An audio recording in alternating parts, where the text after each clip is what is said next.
Almost 2 years after former US Congress Speaker Nancy Pelosi went to Taiwan, a visit that led to a sharp response from China, including trade restrictions on Taiwan and military exercises near the island, she is now visiting Dharamsala in the Indian state of Himachal as a member of US Congressional delegation to meet Tibetan spiritual leader the Dalai Lama. A visit that was condemned in advance by Chinese government, which considers the exiled Tibetan spiritual leader a separatist. A visit which has garnered heavy global media attention. The meet comes days after US Congress passed a bill that urges China to start dialogue with Tibetan leaders to find a solution to the long-standing conflict. Let's look at some of the bullet points from this act, which is titled Resolution to the Tibet-China Dispute Act. Well, starting with, it hardens Washington's position on Tibet and pressure Beijing into resuming negotiations with Dalai Lama. There has been no contact between Dalai Lama and Chinese government in past decade. The bill also aims to direct funds to counter what it describes as disinformation from China about Tibet's history, people and institutions. The bill also refutes Beijing's claim that Tibet has been part of China since ancient times. And going a step further, it would make it official US policy that the dispute over Tibet's status is unresolved. It would also make it official that Tibet refers not only to Tibet Autonomous Region as defined by China, but also Tibetan areas of Chinese provinces of Xinjiang, Gansu, Yunnan, Xinhua. The next and the final step is President Biden to sign the bill and make it a law. Seems like a lot for China to digest in one go.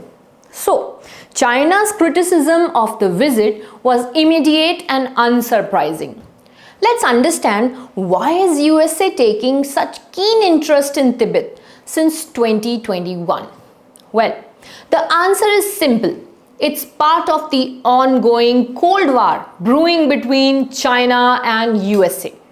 USA is heading towards balkanizing China in hope of making it vulnerable and weak at some point. It started with Taiwan, then the constant world groupings formed to secure the China Sea, the Indian Ocean, and now the Tibet. Taiwan was the first choice because of its location, which is so critical in the Asia-Pacific region. It acts as a buffer against Chinese expansion and is very crucial for maintaining regional stability.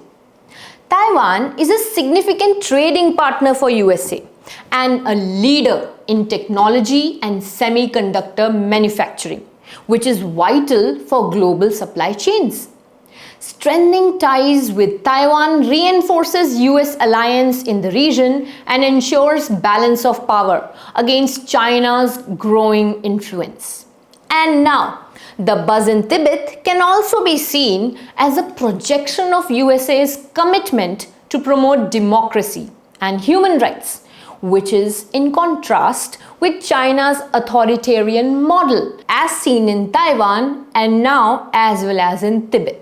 What does all this mean for India? This visit to Dharamsala comes as Washington and New Delhi deepens its relationship, motivated in part by perception of a shared Chinese threat. The ongoing extensive discussions on military cooperations, technology assistance and whatnot indicates how much Washington prioritizes the relationship with India, with American officials increasingly speaking of New Delhi as a counterweight to Beijing. Although India has this far consciously kept Tibet off the table in any discussion, in the expectation that a measured approach overall would help in keeping India-China relation undisturbed. That is why we see no Indian official in any pictures released from Dharamsala yet. But definitely this won't remain the same. India may in future have to take the brunt of USA's actions.